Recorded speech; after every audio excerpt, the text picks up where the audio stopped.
Hello, Stormer Talkers! Tudo bem? Bem-vindo a mais um Stormer Talks. Hoje aqui comigo, Renata Ucha. Olá. Fábio Nogue. Olá. E o nosso ilustre convidado, PV, Paulo Vitor Mescolotti. Tudo bem? Tudo bem, beleza? E aí, gente, para começar, vamos falar sobre inovação. Rê, o que é inovação para você? Para mim tem assim alguns ângulos de inovação, né? Eu já acho super complexo essa história de você acompanhar que é contemporâneo. O que é contemporâneo? Como que você acompanha todas as coisas que estão acontecendo hoje? Num mundo extremamente diverso, com um monte de gente com comportamento diferente, com expectativa diferente. Né? Isso é muito... é realmente muito difícil.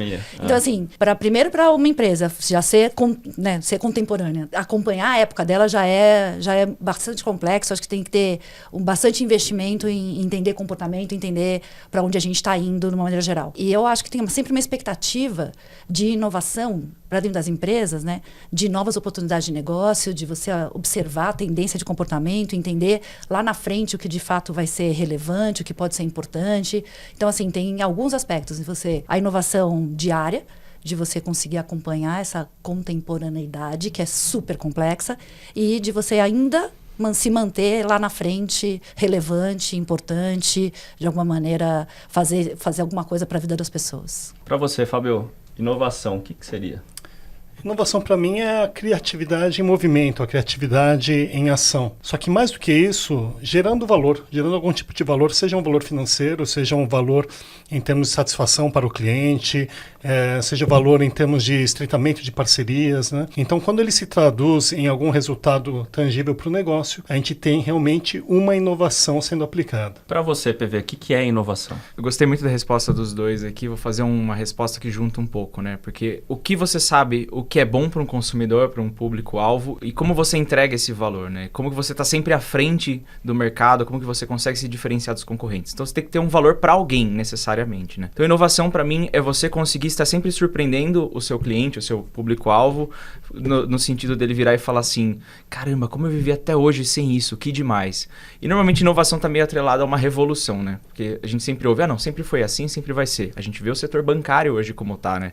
Mesmo os bens de consumo estão se revolucionando. Você vê empresas tipo Not Coffee, Not Milk, Not Mile. É um produto que não é o que foi feito para ser, mas ele é. Né? Não é uma maionese, mas é uma maionese. O pessoal usa nas mesmas ocasiões de consumo. Então, é uma inovação. Então, eu acho que é bem nesse sentido. Tem que ser algo inovador para alguém. Acho que assim, só para dar um fechamento do que é inovação para mim, principalmente, eu acho que a diferença, até para a pessoa se situar um pouco, né? O que é uma invenção, o que é uma inovação? A invenção, normalmente, o cara inventou alguma coisa e não necessariamente ele levou para o mercado. A inovação foi uma invenção que levou para o mercado e ele conseguiu comercializar aquilo. E aí, pegando nisso, né, quando a gente leva para o mercado, para trazer sua experiência de mercado aqui de bens de consumo, como que começam os processos a partir das pesquisas de mercado? Vou inovar, eu tenho uma provocação que vem de dentro, uma provocação do mercado. Como funciona essa timeline das inovações quando vem das pesquisas? É uma pergunta bem interessante porque a gente vê de tudo no mercado, né? Você vê desde estímulos para inovação como, tô com uma linha parada, inventa algum produto pra gente botar para rodar aí, né? Aí você pega e faz uma extensão de linha. E que é justificável, e que é justificável. Normal, tá tudo bem. Paga o business case, né? Exato. Mas você tem também outros métodos que são, vamos dizer assim, de dentro para fora, que você capta estímulos de fora e você fala, opa, vamos lá, vamos analisar o mercado. O que está vindo de tendências? A gente vê na Europa, muitas coisas que acontecem lá tendem a vir para cá. Então, o que está acontecendo em termos de ingredientes, de tendências de comportamento, até mesmo culturais, né? E outro modo é você chegar para as pessoas e entender quais são as necessidades dela. E eu não vou dizer que é um erro, mas um jeito de pensar que normalmente não dá muito certo é você virar para o consumidor e falar assim, o que você acha que tem de novo? Para você ser uma coisa inovadora no mercado de cafés? A pessoa não tem repertório, ela não tem uma visão que... A maioria das pessoas não tem uma visão que consegue projetar. Raramente você tira insumo para desenvolver um produto em cima disso. Normalmente, o que você faz? Você traz umas ideias, aí você leva para pesquisa e você vê que, aquilo é legal, aquilo não, aquilo é diferenciado, aquilo é relevante. Faz sentido para mim? Não faz. Mas é muito raro o consumidor virar e falar, não, você deveria seguir por esse caminho. PV, sabe o que eu falo? Que as pessoas não têm a mesma energia, não dedica tanta energia como a gente pro negócio. E óbvio, aquilo faz parte do dia a dia dela, não é o dia a dia dela, não é como pra gente, né? A gente aqui falando, né? A gente tá da Seguros Unimed, fica pensando sempre no que é importante. A gente põe muita energia no foco deste segmento. E a pessoa tá ali para de alguma maneira usar o plano médico para tomar o café e só para viver, exato, não tem essa energia, eu super concordo com você. E fora a disparidade que eu acho de repertório, que Eu acho que a primeira imersão que a gente tem que ter dentro da área de marketing é dados que realmente aterrissam o que é o Brasil. Metade da população brasileira vive com menos de R$1.500 por mês. Então, assim, o repertório que ela tem para entender as coisas é completamente diferente do nosso. A gente fala de brainstorming, a gente fala de business case, a gente fala de nomes tão bonitos, mas assim, a pessoa olha e fala assim, tá, é de comer isso aí? O que eu tenho a ver com isso? De comer não passar no cabelo. Isso é uma treta no mercado de personal care. As pessoas mal falam português, né? A gente daqui, nesse centro corporativo que a gente vive aqui em São Paulo, a gente coloca muito inglês, né? A gente fala de inovação. Eu não falo de inovação, eu falo de innovation. Coloca tudo em inglês. Aí para o mercado consumidor geral, principalmente bens de consumo, né? Falando com o povão, cara. E tem produtos de todas as gamas, né? Como que eu falo com uma outra linguagem com esse povo? Não. E como que eu inovo desse jeito? E a gente tem uma dificuldade de talvez enxergar uma realidade que está muito de alguma maneira muito distante, né? Tem um case, eu faço um curso na São Paulo, a BPW, que é só para mulheres. E daí as mulheres se reuniram, falaram assim, poxa, então a gente vai reunir meninas que estão para entrar no mercado de trabalho, então para passar, sabe, comportamento de entrevista, maquiagem. Então fizeram um puto esquema super bacana, estruturado, pessoa para ensinar maquiagem, pessoa para falar de comportamento, num lugar lindo, com café da manhã esperando, papapá. Daí no final a menina falou assim, tudo ótimo, mas eu não tenho roupa para ir para entrevista. Não tem dinheiro para pegar um ônibus. Não tem dinheiro para pegar um ônibus para entrevista. E daí surgiu um projeto super bacana, que é de justamente as outras mulheres ajudarem essas meninas a ter roupa para ir. Quer dizer, talvez não faltasse nem o repertório da entrevista, nem como fazer a maquiagem, nem nada. O que faltava era a roupa. E isso, de fato, é você entender o que é o seu consumidor, o que você quer ajudar, de alguma maneira você precisa e você atender. Isso é inovação, mesmo tão básico assim do que doação de roupa, não é? Pegando um gancho, né? Normalmente, quando a galera fala de inovação, né, Fábio? Fala muito de coisas complexas. E inovação não necessariamente são complexas, né? Porque estava toda a parte complexa e o básico não tinha.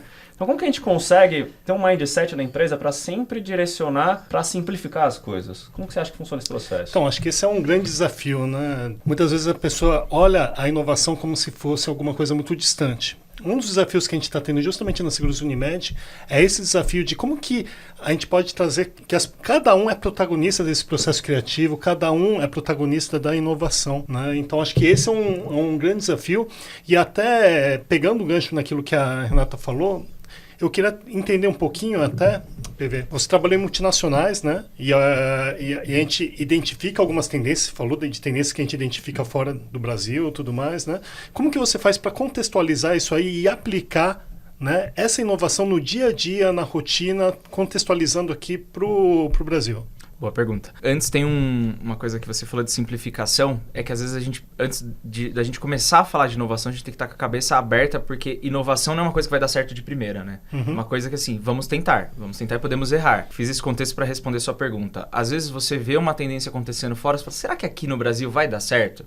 Isso depende de muita análise, de pesquisa, às vezes qualitativa, e às vezes de opinião de especialistas, sociólogo, antropólogo, nutricionista, alguém que entende bem da área, para poder dizer isso faz sentido ou não faz. Porque muitas vezes o dado ele vai te dar... O Excel e PowerPoint falam o que você quiser, né? Você pode montar lá uma apresentação e convencer qualquer coisa as pessoas. Mas muitas vezes você vai insistir, você vê que o global às vezes faz uma pressão e fala assim, não, o Brasil tem tudo para dar certo isso daí. E você tá no dia a dia e você fala, cara, não dá, não funciona. Se não então, é o Brasil, né? Conta um case, conta. Não, agora eu quero saber. Exemplo. Não. Dê nome aos bois. Não precisa dar nome, mas só conta um case. Assim. Tipo, cabelo de gerê, sei lá, conta um case agora. Não foi assim, não foi uma briga de... Não chegou a ser o global empurrando, mas foi muito mais uma questão de mudança, de cultura e de que precisamos olhar para isso urgentemente. Foi numa certa indústria de bens de consumo e cuidados pessoais. Tinha um produto que era... Pode dar o nome aos bois, né? Pode, não tem problema. Não. Essa parte vocês cortam na edição. Quando eu trabalhei na Unilever, estava na categoria de cuidados pessoais. E a gente estava justamente numa transição de que Seda era líder de mercado dentro do seu segmento e Seda fala de cabelo liso, né? Quando você fala de arquétipo de mulheres, de pessoas que cuidam do cabelo... você tem desde a pessoa que quer o cabelo da novela, liso, loiro, exatamente como que tá a Marina Rui Barbosa hoje. Exato, eu quero aquele cabelo. Você tem do outro lado a pessoa que quer... Não, eu quero que meu cabelo seja natural. Se ele é cacheado, se ele é crespo, se ele é liso, o que quer que seja, eu quero que ele seja do jeito dele. E se tem no meio do caminho uma terceira pessoa que era assim, eu quero lavar meu cabelo, me deixa em paz. E nesse momento estava crescendo muito algumas marcas que antes eram assim, não digo menosprezadas, mas não se dedicava tanto a olhar, né? Que era a Sauna Online e a Lola, que eram marcas que surgiram assim de movimentos de periferia, muitos de cabeleireiros locais. E extremamente fortes dentro da bandeira do movimento negro. Então eles estão muito preocupados com cabelo cacheado, cabelo crespo. Então foi aquele choque, porque de repente tinha que olhar para o cabelo cacheado. Falei, calma, como assim não olhava antes, né? Quando você fala, se você juntar a população preta e parda do Brasil, você tem a maioria da população. E aí a gente nunca olhou para isso. Então vamos lá, vamos desenvolver, vamos ver quem são influencers que podem ajudar nisso. A gente fez uma parceria com a Raizane Cássio na época, teve uma cocriação dela, lançou a linha Seda Boom, que era totalmente focado pro cabelo cacheado. Isso foi uma revolução que assim ajudou demais no ano da Unilever naquela época. Inclusive, tinha um trabalho muito legal que você falou que vocês ajudavam as meninas.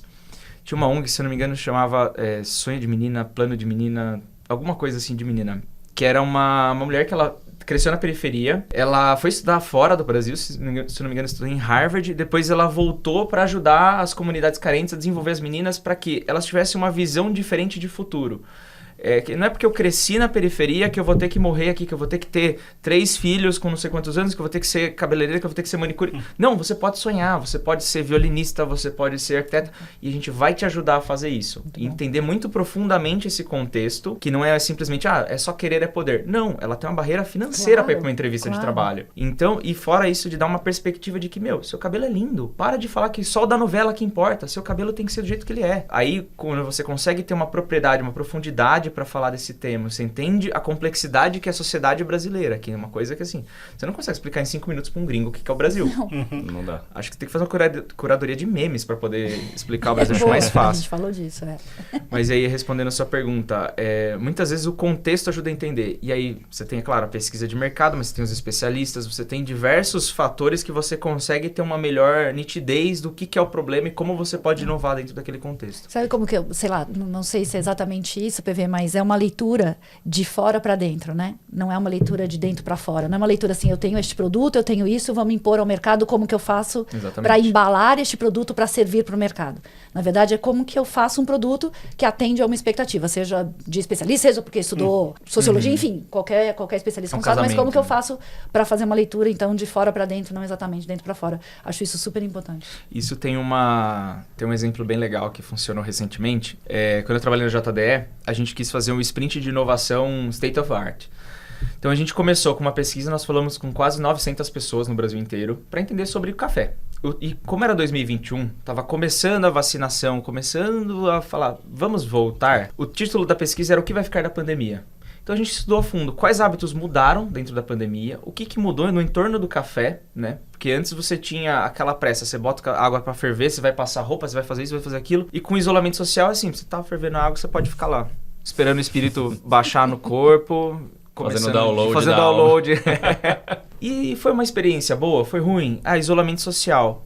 Muitas das ocasiões de consumo do café eram sociais, né? Tomar um café na firma pode ser uma fofoca, pode ser um feedback, pode ser um tempo de falar groselha, qualquer coisa.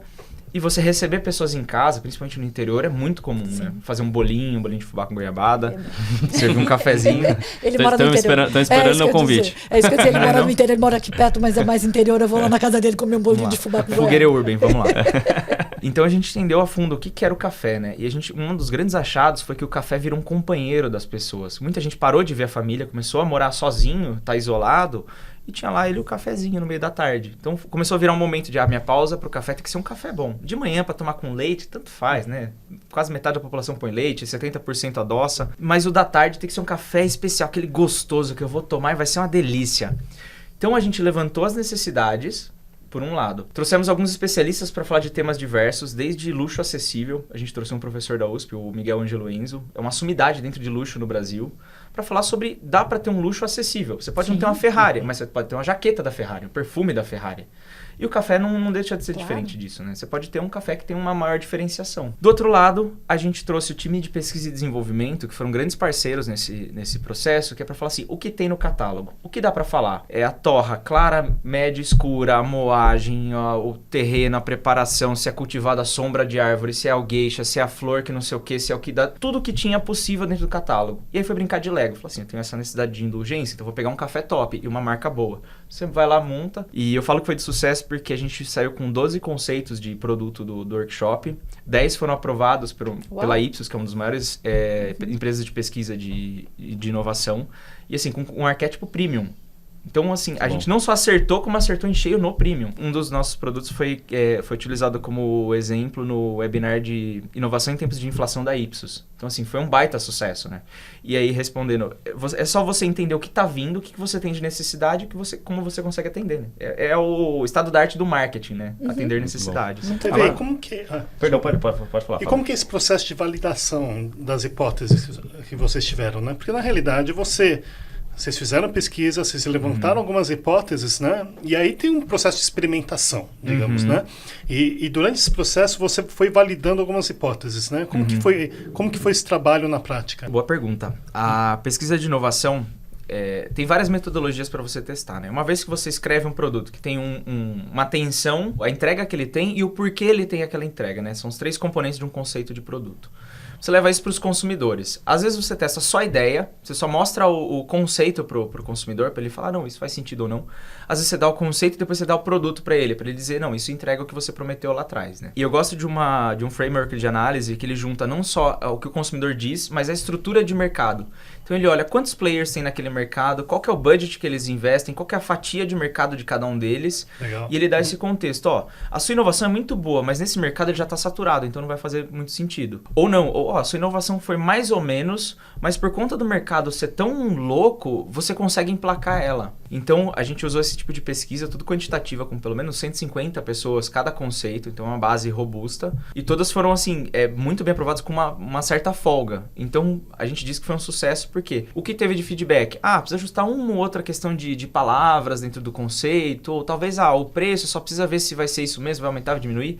A gente estava num cenário que, além da inflação, a gente teve problema de geada em 2021, que afetou muito o preço do café. E o café teve isso também, ele deixou de ser uma commodity, né? Assim, para muita gente ele ainda é uma commodity, mas por conta desse aumento de preço, a árvore de decisão de compra do café passou a ser um pouquinho mais cuidadosa, né? Tipo, pega qualquer café. Não, peraí, já que eu vou comprar um café que eu vou tomar todo dia... E que já vai ser caro mesmo? Que já vai ser caro anyways, eu quero ter um café que seja de qualidade. Exato. Você falou, né, do erro, então não ter medo de errar, acertar e corrigir, enfim. E mesmo na teoria do Agile fala em lança pequeno para você corrigir e depois você expande. Como é que funciona com o produto? Serviço é mais fácil, né? Porque parece que você tem que... uma estrutura de preparação para fazer um serviço é menor do que um lançamento de um produto. E o ajuste é mais rápido. Muito mais rápido. Me conta assim, nesse processo do café, se algum não tivesse dado certo, como é que funciona essa história toda depois que você estrutura uma linha de café e você fala, putz, errei? Acontece. Para isso, a gente tem alguns... A gente funcionava como staging gates, né? Então, você tinha várias etapas que você tinha que validar que o seu produto ia dar o retorno esperado. E tinha um mínimo que você tinha que fabricar para poder ser viável aquilo lá. E se a conta fechasse, beleza. O que acontece muito nas empresas é você trabalhar com parceiros que fabricam para você. O pessoal chama de co-packer, terceiro, enfim, tem vários nomes. Que você, assim, eu não vou conseguir mudar minha linha de produção nesse momento, mas eu vou testar com eles. A gente fez quando eu tava na Kraft Heinz, era muito legal esse mindset de inovação lá, que o fail fast e fail less era muito bom lá. Porque você tinha uma grana para errar, para olhar e falar assim, não, tentamos, não deu certo, vamos pra próxima. E a gente fez um processo com a Ingridion, que é um fornecedor de amido de milho. Famosa maisena, né? E Quero era uma das marcas que tinha amido de milho no mercado. Então a gente fez um processo com eles já eram parceiros de longa data. Falei assim, a gente tem projetos de inovação que a gente consegue trazer vocês para dentro. E eles tinham uma fábrica, acho que em Mogi, Iguaçu, uma das Mogis aí. Não é de perto de São Paulo, é do interior.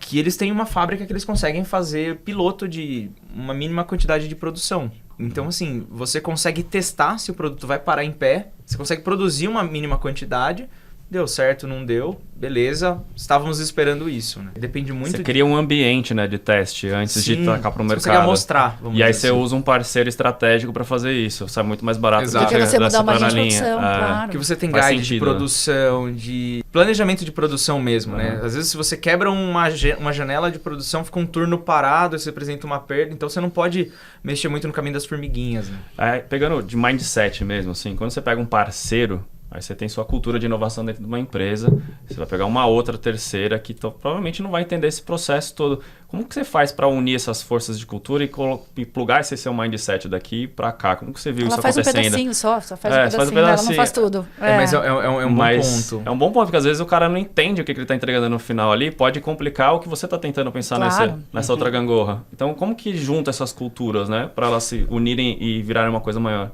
Isso é um processo que, normalmente, o time de compras tem que ser muito parceiro do time de marketing, né? Porque a hora que você vai certificar um parceiro para trabalhar com você vai desde coisas bobas como, não pode ter animais dentro da área de produção. Tá, beleza, mas acontece pelo de morcego no molho de tomate. Assim, acontece, não tem o que fazer. Obrigado por me lembrar. Pelo de rato, né? Obrigado, agradeço a lembrança. Não, porque tem um limite de tolerância, né? Isso pra mim, a minha tolerância é binária zero. Fora as fake news, né? Sangue de boi no café, você fala, cara... Sangue de boi no café? Você leu o que tá escrito? Mas assim, tem esses mínimos controles, até umas coisas do tipo, todos os terceiros do seu parceiro têm que ser certificados, tem que ter legislação, blá, blá, blá.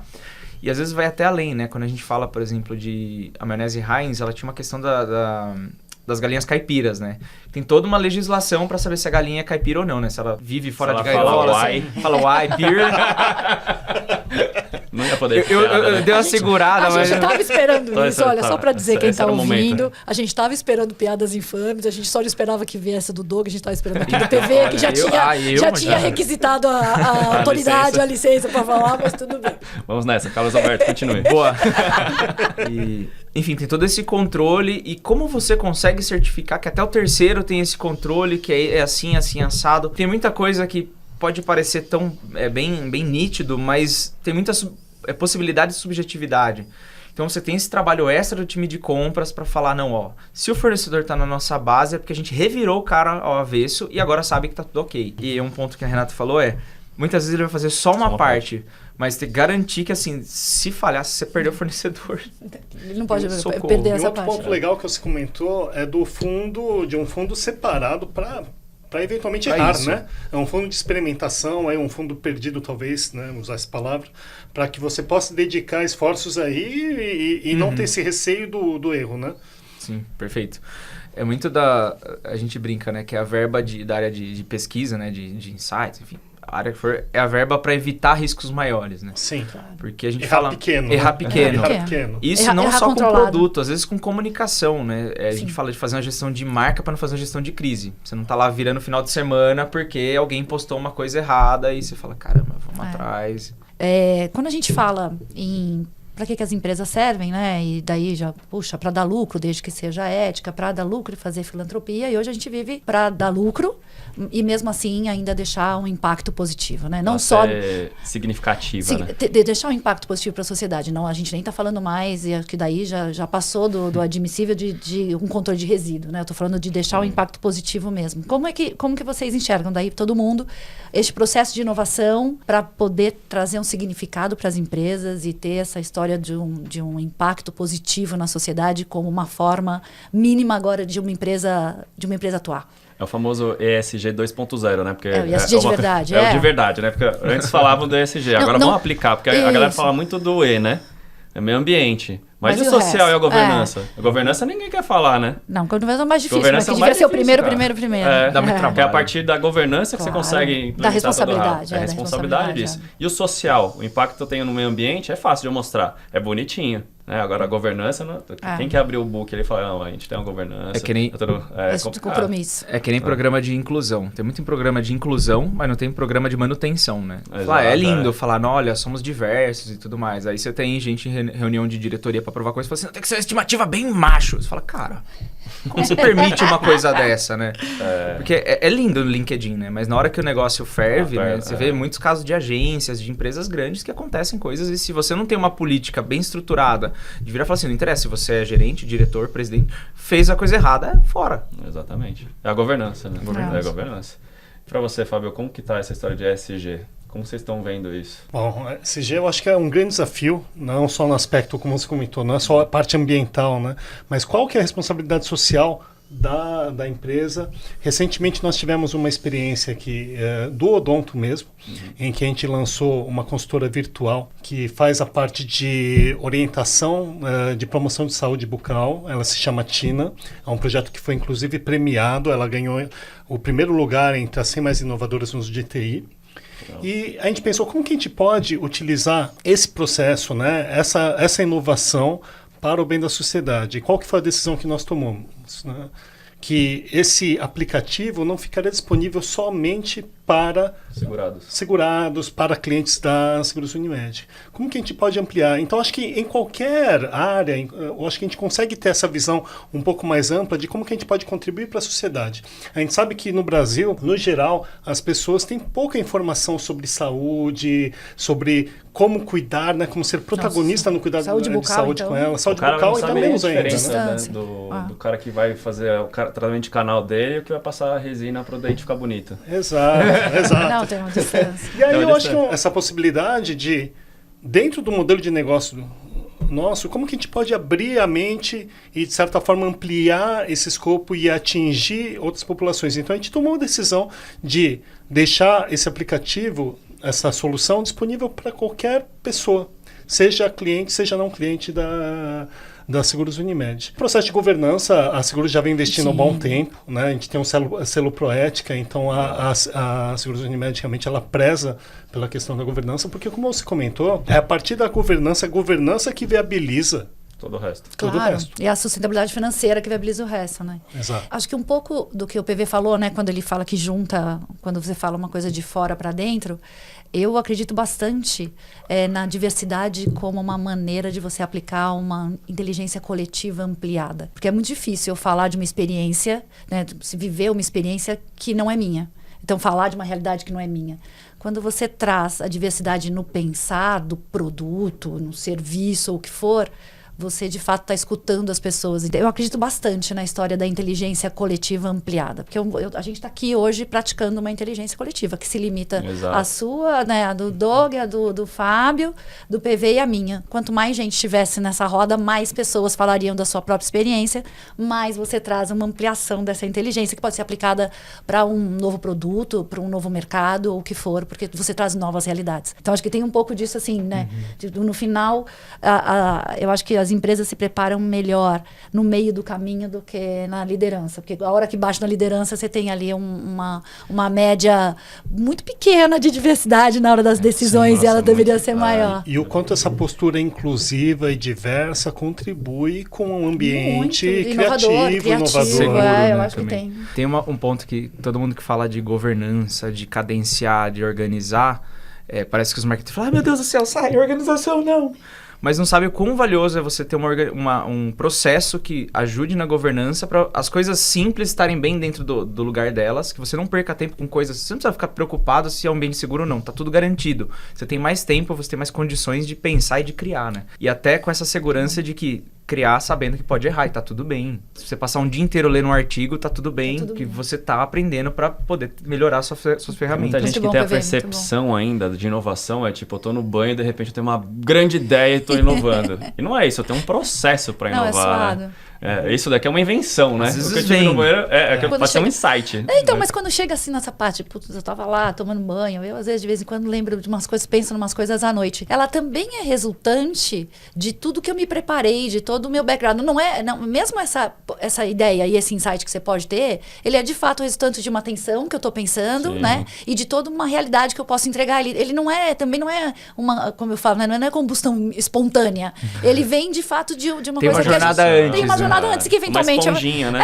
Eventualmente vai estourar no banho, pode ser pra mim. À noite é uma coisa assim, como eu fico criativa à noite, umas coisas muito loucas às vezes, mas no meio da noite, umas ideias assim, às vezes eu falo assim, nossa, que coisa mais louca. Mas algumas coisas fazem sentido. E eu acredito bastante que é resultante de um processo longo, de um processo que você já está inserido, que você pôs sua energia para entender o problema, entender o contexto, como você pode fazer, né? E ela surge naquele momento mais inesperado, né? Que de certa forma você está descansado. É verdade. E tem isso mesmo, de você ter um momento não é como chama, de inteligência dispersa, que é exatamente quando você baixa a guarda que eventualmente vem a solução. O famoso ócio criativo. É o contrário daquele... Sabe aquele momento que tá todo mundo com a palavra na língua e quanto mais pessoas chegam, mais pessoas ficam, não, eu sei o que você tá falando, mas não vem. Aí de repente você tá no banho. Nossa. A palavra era organoléptico. Eu nunca usei um contexto de organoléptico. Teste de produto a gente fala bastante. Mas é legal, porque a minha gestora na Kraft Heinz, Ju Bernardo, se estiver nos ouvindo, eu lembro que teve um dia que eu cheguei pra ela e falei, Ju, eu tô me sentindo mal hoje, porque eu só fiquei lendo, eu não trabalhei. Ela, como assim você não trabalhou? Você ficou lendo. Eu tava lendo artigo, tava lendo relatório, tava vendo o ferro velho que a gente tinha de conhecimento. Eu falei assim, se você tá aprendendo. Então é um dia de trabalho. Porque a gente fica com essa culpa, né? Nossa, eu não produzi um slide hoje, né? Eu fiz um relatório. Mas tocou num ponto interessante, que é justamente esse papel da liderança, em como que a liderança consegue contribuir com a criação desse ambiente inovador. Né? Eu quero que você falasse um pouquinho mais da sua experiência. Qual que é o papel do líder em gerar um ambiente de experimentação, um ambiente propenso aí à inovação? Eu gosto muito dessa primeira função de você, primeiro, blindar as pessoas abaixo e falar assim, olha, aqui é um ambiente seguro para errar. Não só no sentido do projeto que você está fazendo, mas às vezes você tomou uma decisão errada para esse projeto, tá tudo bem, faz parte. Você não vai avaliar a pessoa por um erro, óbvio. Erros grotescos, né, a gente sabe como destrói. Mas você tem um safe space para pensar diferente. E uma vez dentro do projeto, você tá num projeto pensando em diminuir riscos, já é um ganho. Porque você já tem alguém dedicado a melhorar as coisas. Então eu acho que esse contexto já do líder dar essa segurança para as pessoas e fomentar e tentar fazer coisas diferentes. Vamos sair do escritório hoje? Vamos almoçar? Já aconteceu algumas vezes na Kraft Heinz. Vamos almoçar hoje na Paulista? E a gente foi ver uma exposição na hora do almoço, voltamos e continuamos trabalhando normal. E assim, foi um dia muito legal, porque você sai daquela caixa só de falar de ketchup, de molho, de vegetal, e você de repente está vendo uma exposição de arte na hora do almoço, você volta a trabalhar e fala, caramba, que legal, eu aprendi sobre o contexto da época. Então assim, você tem um gestor que fomenta, não só diz que você tem que pensar fora da caixa, mas ele te tira um pouco da caixa e fala assim, vamos junto. Não. Eu acho que quando assim, está muito claro o objetivo, é muito mais fácil você dar essa liberdade. Porque eu acho que o que precisa estar claro é o objetivo e está todo mundo querendo ir para o mesmo lugar. E, eventualmente, as pessoas percorrem caminhos diferentes para chegar no mesmo lugar. E eu acho que o processo de errar ou acertar está muito de todo mundo querer chegar no mesmo lugar e está tudo ok. E desde que você tenha uma base daquela sua decisão, por mais que, putz, errei, não deu certo, mas o que eu pensei nisso, de alguma maneira dá uma consistência naquela decisão e dá tudo ok. Porque você está pensando no mesmo caminho. Então, talvez o papel da liderança seja muito de dar essa liberdade, essa segurança psicológica, que muito se diz hoje, mas também de indicar onde eu quero chegar, né? O que eu quero ser, o que eu quero fazer, sem limitação. Não estou dizendo eu quero chegar naquele produto X, mas eu quero atender aquele público, eu quero, de alguma maneira, sei lá, aproveitar um ativo que eu tenho aqui, um ativo de dados. Direcionadores, né? Alguns direcionadores, não sei o que vocês acham disso. Ele vem com um holofote em cima, cara, esse é o caminho que eu acho que funciona. Se você chegar nesse caminho aqui, eu te ajudo a chegar lá. No final, pega a sua mão aqui e vem onde eu quero chegar, A gente vai chegar junto lá. Vou te ajudar a chegar lá. Não sei como é que era isso em produtos, assim, você tinha um direcionador, assim, putz, eu preciso chegar em ocupar essa máquina, eu preciso atender este mercado, eu preciso, sei lá. Eu acho que tem dois pontos de vista muito legais nesse sentido, né? O primeiro é a gente assumir que tá todo mundo fazendo o seu melhor. É fácil você virar alguém que tomou uma decisão ruim e falar assim, como você é burro, cara? Cara, que tipo de mundo a pessoa vive, né? Você fala, não, tomou uma decisão errada, beleza, mas nas condições que ele estava, ele tentou fazer o melhor. Esse é o primeiro ponto. O segundo, eu gosto muito de que uma diretora falava pra mim assim, Paulo, por que você está fazendo isso? Se você dissesse não sei, você tinha uma grande chance de assim, ter que repensar um pouco o seu modelo de trabalho. Não, mas brincadeiras à parte, ela falava assim, a partir do momento que você me explica o porquê que você está fazendo, eu vou ser a primeira que vai defender junto com você. Então, assim, você tem muita razão nisso que você falou, Rê. A hora que você sabe o objetivo que você tá... Porque, assim, vou fazer uma inovação. Pra quê? Imagem de marca? Então, se é imagem de marca, eu não preciso ter um volume. Não necessariamente. A gente brincou no começo da pandemia com algumas coisas de Heinz, antes da pandemia. E tinha umas ideias assim, que a gente sabia que não era pra levantar volume. Por exemplo, uma das ideias que surgiu, foi descartada, mas surgiu que era ketchup fatiável. Pra gente fazer um buzz. Ia ser muito legal. Uma fatia de ketchup no pão. Boa. Gostei. Mas, assim, ok, né? Vai fazer um buzz Era legal. produzível isso? Era. Amido de milho faz tudo.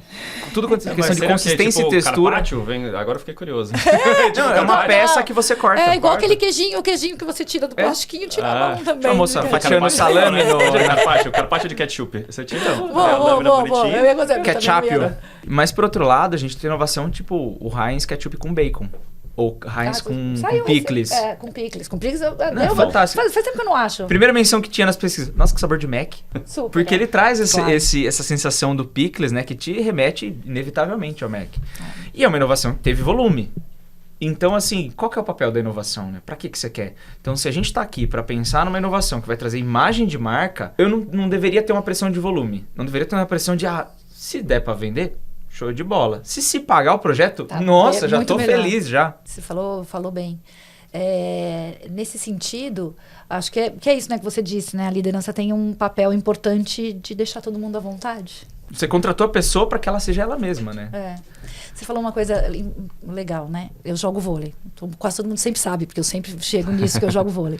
E é exatamente isso, né? E eu jogo, obviamente, Explica no as time. manchetes da Folha. E eu trabalhei na Folha também, ele tá... Olha, ele é muito bom nisso. Foi rápido. E daí a gente tá lá no meu time das Master, né? Pra não falar o time das velhinhas. E tem isso, né? De chegar e falar assim... Putz, mas, ninguém erra porque quer, né? Você tá ali, se você errou um passe, se errou uma coisa... É uma você grande não quis sacada. errar. Então, às vezes você erra.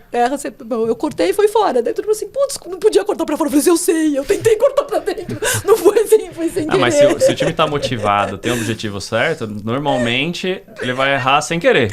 Tem gente que... Tem o quiet quitting que a galera fala tanto, que os caras estão errando tipo que ele quer largar, fazer o menos possível. Que é salário mínimo, fazer o esforço mínimo. mínimo. Então, para isso, a liderança é muito importante nesse mindset Desse de inovação, estímulo. para dar esses estímulos para a pessoa estar sempre engajada e fazer também. Que nem o time, ele tem que pontuar. Você tá errando ali, você fala, cara, mas por que tá errando? O que tá acontecendo com você? Você tá desconcentrado? Tá, senta um pouquinho aqui, respira um pouquinho. É Tem isso que fazer você aquela quer. análise. Você quer Ele fazer sabe parte o que ele tá disso? fazendo. Você quer fazer Exato, parte disso? Você quer fazer parte desse time? Acho que também tem É esse ponto. senso de propósito que você falou, né? Senso de Da propósito. pessoa entender qual que é o impacto do trabalho que ela faz no atingimento de um objetivo maior, né?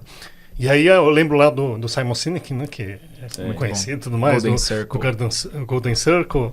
Que é justamente isso aí, né? O porquê que a pessoa está fazendo, né? E muitas vezes eu acho que a gente peca nesse ponto, porque a gente foca no funcional, foca naquilo que a pessoa está fazendo, no quê, né? E não no porquê que a pessoa está trabalhando, né? E como que você acha que a liderança pode fomentar? Você disse que, de certa forma, essa sua líder, ela fazia você questionar sempre o porquê que você estava fazendo, né? A Isa Rizzo, ela tava na Kraft Heinz até pouco tempo, não sei se tá ainda, mas ela tinha muito esse espaço. Primeiro que ela era muito parceira no sentido de vamos aprender juntos o porquê que a gente tá fazendo, não tem problema, né?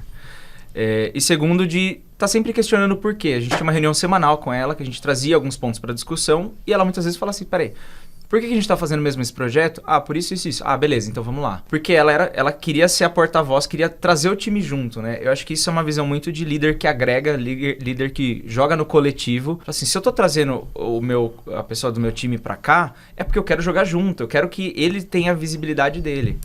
E eu lembrei de uma coisa também de um passado não muito distante, eu joguei rugby com todo esse porte físico, né?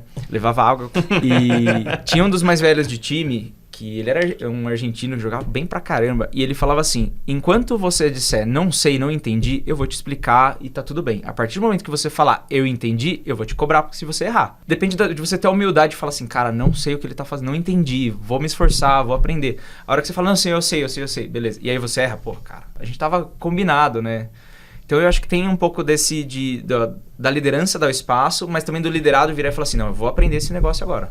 Tem uma coisa também, do cara lá, do Waze, se eu não me engano, que ele diz, né, e tô sempre apaixonado pelo problema e não apaixonado pela solução que eu apresentei, pelo problema. Isso, porque, você acha que você tá apaixonado pela solução que você deu, você se ferrou. Amor por MVP, né? Pior que amor de carnaval.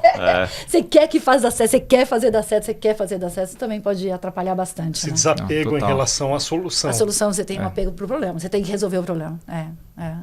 Tem um pouco disso, né? E a chance grande do time se perder, até da liderança, inclusive, se perder naquela solução que você está apaixonado, porque você criou essa hipótese, você acha que ela é incrível e tem que dar certo, e eu tenho que fazer de tudo para comprovar. Tem isso? Entra um pouco também na questão de um pouquinho de ego, né? Porque marketing, de certa maneira, você tem um pouco de eu criei aquilo, né? Eu lancei aquele produto, eu fiz essa campanha. My precious.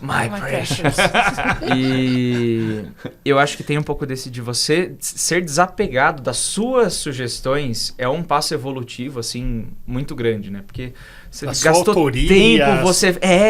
que eu contratei, é difícil. Você fala, cara, e aí, né? E é uma coisa que eu gosto muito quando você tem uma empresa, uma marca, alguma coisa, que mais que o nome de alguém é uma ideia, né? Eu acho que isso traz um pouco... Não querendo apelar pro lado de coach, né? De propósito, não, mas se você tem um produto que é um propósito, que ele quer resolver o problema, ele não quer ser ele porque é ele, não, ele quer resolver um problema, eu acho que isso tende a aumentar o tempo do ciclo de vida do produto demais. Toda razão.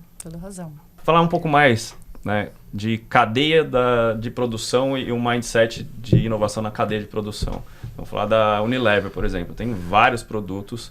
Como que as pessoas começam a perceber que precisa fazer algo diferente e inovar? E dentro da Unilever, que você viu lá, que você teve participação, como que era vista a inovação? E quais eram os caminhos percorridos da inovação? Ótima pergunta. Eu acho que quando você começa com o mindset, né, de pode melhorar isso. Então, desde o pessoal da produção que trabalhava lá em Valinhos, Vinhedo, com sabonetes, shampoos, odorantes, eles olham para o maquinário e falam, cara, aquela máquina que põe a tampinha na garrafa, acho que dá para ser melhor. Ou estamos tendo um problema, ou, enfim, N outros motivos. Você já está aberto a tentar fazer diferente. Na outra ponta, que é a gente de insights, o pessoal de marketing, ok, existem espaços no mercado ainda? Porque pode não ser uma coisa que emerge do mercado, né? Como foi o caso do cacheado. Já estava lá e de repente tem alguém crescendo demais. Não, peraí. Vamos tentar antecipar isso? Será que alguma coisa do tipo... na época estava muito em moda tem parabenos, sulfatos, etc, né? Ser low pool, no pool, baixo pool, enfim. Então, como que a gente consegue antecipar isso daí? E aí, através da pesquisa de mercado, através não só de consumidores, mas de mercado mesmo, como eu falei no começo, que vem da Europa, dos Estados Unidos, você consegue antecipar um pouco disso. E aí são as empresas de tendências que conseguem trazer esses insights normalmente, né? Essas empresas, e você vê muito assim, às vezes não necessariamente uma empresa que faz relatório para marqueteiros que vai dar essa solução. Às vezes um desfile de moda te dá insight do que está acontecendo. Às vezes um report de um Greenpeace falando sobre o aquecimento global fala, caramba, a gente pode atuar nisso. E aí tudo depende de como você desenha a sua marca, né? Qual que é o propósito da sua marca, se tem fit ou não com a ideia da marca. Porque senão a gente entra em pink washing, black washing e outros tipos de utilização inapropriada, né? Legal. Não legítima. Você chega em junho, toda a empresa, que legal, Pride, né? Aí julho, para com isso, vamos ver outra coisa que vende. Aí você fala, cara, não faz sentido. Às vezes a empresa quer aproveitar a hype, mas ela não tem estrutura. Sabe o que eu digo, assim, que as empresas têm como produtos e comportamentos tem que ser como um vidro. Refletir o que está de dentro para fora, não como espelho, refletir o que a sociedade quer ouvir, quer ver. Exato. Perfeito. Porque, senão não funciona. Deixa eu te falar, para aproveitar essa pergunta do Doug e te fazer outra. Numa empresa como uma Unilever ou uma Kraft, que você tem linhas muito variadas de produto, e eu imagino que as coisas sejam muito isoladas. Como aproveitar a sinergia de você ter achocolatado com um produto matinal, outro produto matinal? Como que aproveita essa sinergia entre produtos? Porque eu sei que deve ter tem muita divisão de silos, né? Super silos, mas tem muita coisa que caminha junto. Como é que é isso? Como é que você imagina que deveria ser e como é de verdade? Existe muita discussão entre ter ou não profissionais que são cross-category, né? A pessoa que olha para mais de uma categoria, mais de um negócio ao mesmo tempo. A área de insights, tem muita gente que olha várias categorias junto e você fala, caramba, mas ele não vai conseguir se especializar em nenhuma, ele não vai conseguir trazer... Não, consegue. Porque ele consegue pegar uma coisa daqui, colocar aqui. É mais fácil, por exemplo, cuidados pessoais. Tinha lá Rexona, Dove, Axe e tinha a Suave, que não existia em desodorantes ainda. Aí chegou o Monange e Bozano, que eram 2 marcas muito mais baratas que aqueles líderes de mercado, começaram a ganhar muita participação. Contexto Brasil 2014, 2015. E por que não a gente pegar uma marca que já existia em shampoos e trazer para desodorantes, né? Então você consegue, às vezes, fazer isso dentro das categorias de cuidados pessoais, que é um stretch não tão grande assim. Mas, por exemplo, você pode aproveitar coisas assim completamente diferentes, né? A gente estava conversando, falamos até da Coca-Cola com vestuário. É uma inovação. Assim. Coca-Cola sempre existiu, roupa sempre existiu. Nunca existiu uma roupa da Coca-Cola. Poder do branding, né? Você consegue estender a marca para outras opções, né? Claro, você tem os riscos que a pesquisa de mercado ajuda a mitigar. Então, vale a pena investir num café da Coca-Cola? Cara, estranho, né? Agora a Brahma fizeram uma brincadeira, né? Com a máquina de café, com a chopeira deles, né? Que você tira uma latinha como se fosse chope, alguma coisa assim. Então, assim, que tipo de stretch é possível, né? E essas áreas que são... que olham várias categorias ao mesmo tempo, elas podem ajudar com isso. Elas podem dizer e falar assim, olha, dentro do mercado de cuidados pessoais, não tem uma marca com os atributos de marca de Omo, por exemplo. Será que vale a pena trazer alguma coisa nesse sentido? E foi engraçado na época que eu tava lá, que tava surgindo a maionese capilar, barbecue capilar, manteiga capilar. E assim, você fala, tá, peraí, eu que vou cuidar disso ou vai ser a pessoa de foods? Quem que é o pai dessa criança? Quem que nós vamos xingar aqui? Porque... nem o consumidor sabe o que é, né? Tinha que escrever gigantesco na embalagem. Não é comestível. Não é para consumo, não. E a pessoa lá com a colher... É um risco muito grande, né? Você tacar um produto desse no mercado depois também, né? Que eu falo assim, que eu não tava falando do exemplo do ovo, né? Tipo, é uma caixa de ovos e hoje você tem que falar, contém ovos. Né? Tipo, imagina um shampoo de ketchup, né? Então, tipo, você tem coisas... tão inovadoras, você tem que pensar também no público final. Como que você consegue ter esse mindset de falar, cara, tem uma linha tênue do que a gente consegue fazer aqui pra gente não prejudicar a nossa marca, a nossa imagem e não cair cair num buraco sem fim e que faça crise. Sentido. Que faça sentido. Quando você fala em manteiga, você pensa em umectação, hidratação, faz daí você fala, você começa a ter... maionese oleosa, cabelo com hidratação, por que não, né? Aí o cara começa a passar maionese no cabelo. Eu não quero lavar meu cabelo com maionese. Dia seguinte as moscas assim na cabeça. Por que será, né? Que horror. Mas e você vê algumas marcas que se apropriam de um território, não estando naquele território, como essa do comestíveis capilares, mas você vê uma Notco, por exemplo, né? Not Mayo. Ela tá se comunicando como se fosse uma maionese, só que ela não é uma maionese porque ela não contém ovo. Então ela pode falar que ela é uma maionese vegana. Por legislação, você não pode ter uma maionese sem ovo no Brasil. Porque maionese se caracteriza porque tem... ovo, óleo e mostarda e outras especiarias. Então, assim... tá na mesma prateleira, né? O Conar e o Procon estão assim, né? Mas aí cai muito numa história... Eu fiz aquele Hyper Island e lá eles falam muito no Job to be Done. As metodologias deles são incríveis. E essa coisa do Job to be Done é imprescindível, né? O que esse produto veio pra fazer? Não do que ele é composto exatamente. Então, a maionese serviu para dar umidade no lanche e para trazer um sabor. Ressuscitar pratos. Né? Ressuscitar pratos. Exato. E se eles encontraram um molho que faz exatamente a mesma coisa, e não é maionese, aliás, ele se ocupou muito bem. Porter já dizia, aliás, né? O produto substituto. E a antítese causa uma dissonância que eu gosto muito, né? Então, isso aqui não é maionese. E justamente você quebra o momento de decisão do consumidor, né? Falando, pera... E é muito bacana. Tanta gente falando a mesma coisa, quando você fala exatamente o contrário, chama atenção, né? Chama atenção. Então, você muda o caminho da formiguinha, né? Você tira do caminho. Por que eu tô seguindo isso? Eu ponho na geladeira ou no banheiro? Fábio, puxa um aí, sua. Eu ia perguntar justamente da questão de antecipação de tendências, essa parte de Consumer Insights, tá? Qual que é o framework, qual que é a metodologia que vocês utilizavam, porque a gente estava discutindo justamente isso aí, né? De como fazer na nossa indústria, como que a gente pode trabalhar de uma forma de antecipação, até para que isso seja parte do planejamento estratégico.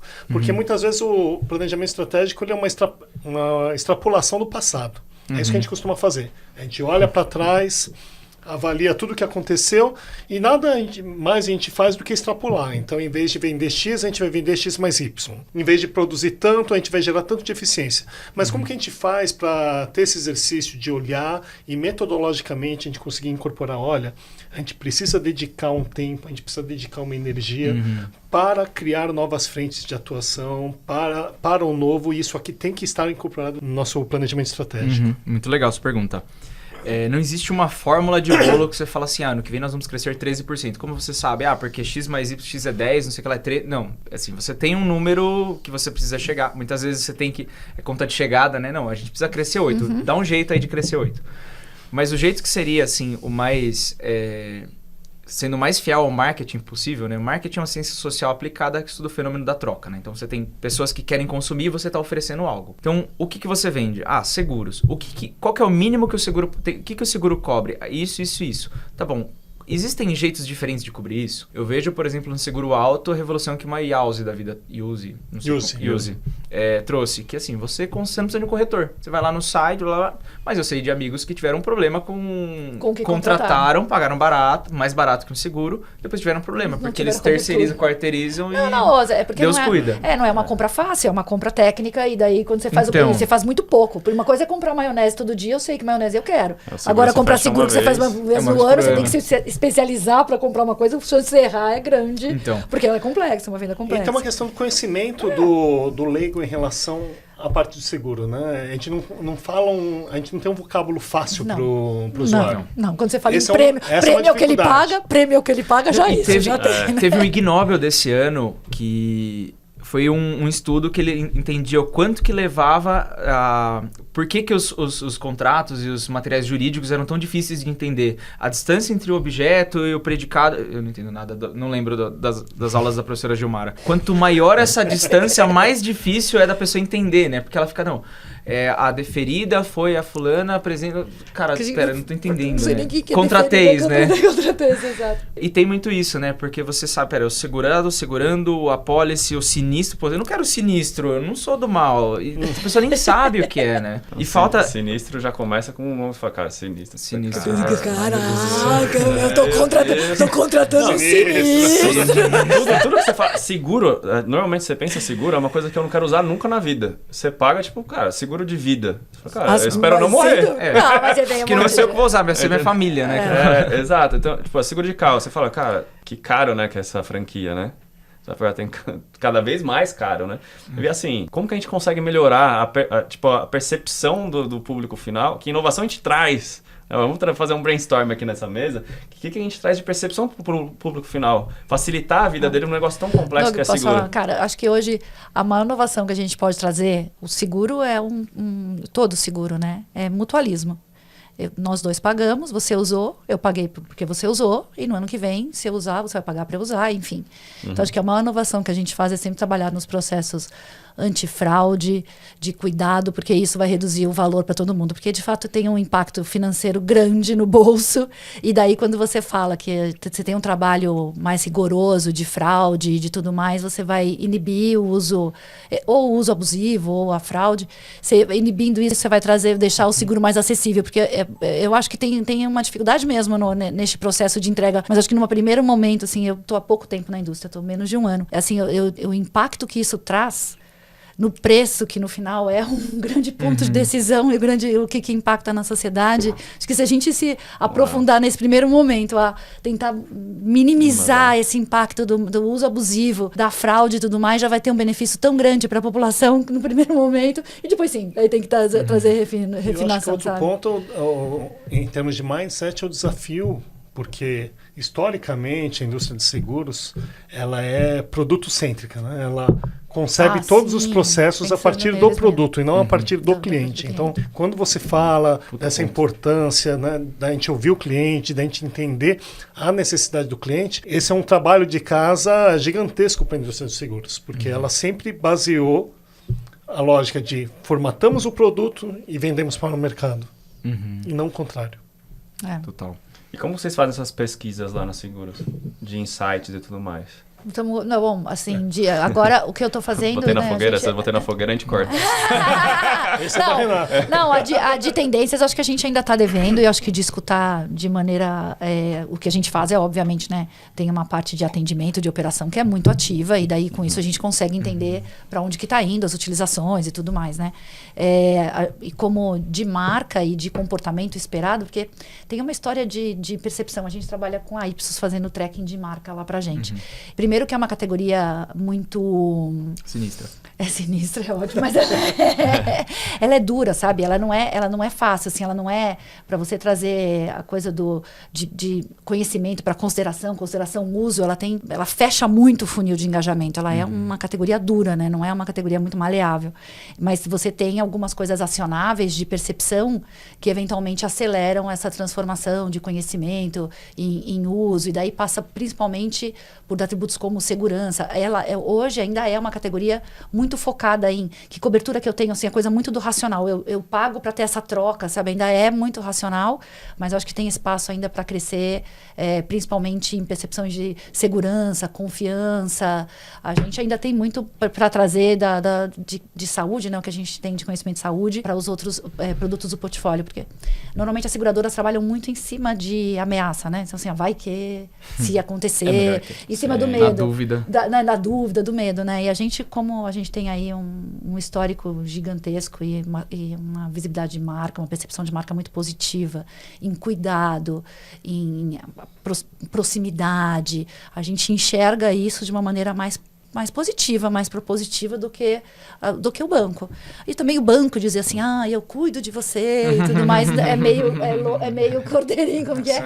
É meio lobo, né? É um papo que combina muito mais pra gente, que tá ali, Unimed, né? Unimed, percepção de Unimed de cuidado, de saúde, ela é muito mais positiva. Então, primeiro de percepção, a gente tá indo para este lado, né? Sair dessa história do medo para ir pro cuidado, para essa coisa que é um white space pra gente como marca, já que os bancos que cuidam só de bens, falando só de cuidado, pode não colar bem.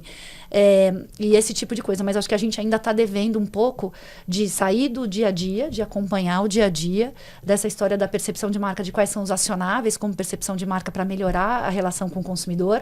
Mas acho que a gente ainda tem que trazer um pouco dessa entender por que o tal a Pantone essa semana divulgou a cor do ano, né? É um magenta, um vermelho arrosado, assim, rosados, uma cor... quase a cor do seu óculos. Então, uma cor diferente. Então, o que isso, de alguma maneira, pode significar pra gente como categoria, né? Eu acho que a gente tá devendo ainda essa parte, e eu tô aqui com um compromisso com o Nug da gente criar essa relação, né? Eu vejo muito para o futuro, daí você fala em saúde ou vida, o que for, a coisa de como que eu não uso wearables, não adianta, né? Eu não uso relógio, por exemplo, eu nunca usei, nem quando não tinha celular. Não vou começar a usar porque meu plano de saúde quer ou porque minha seguradora quer. Mas como que de alguma maneira... Mas se diminuir o seu prêmio? Não, mas eu preferiria que eles me dessem uma fitinha que eu amarrasse no meu peito, que eventualmente pode ter a mesma coisa e vai atender o meu dia a dia. Porque eu não gosto. A questão dos dados, a questão de usar o relógio. De usar o relógio. Opções, né? De outras opções. Ser um óculos podia ser um óculos. Então eu acho que as wearables, de alguma maneira, vão ter que melhorar.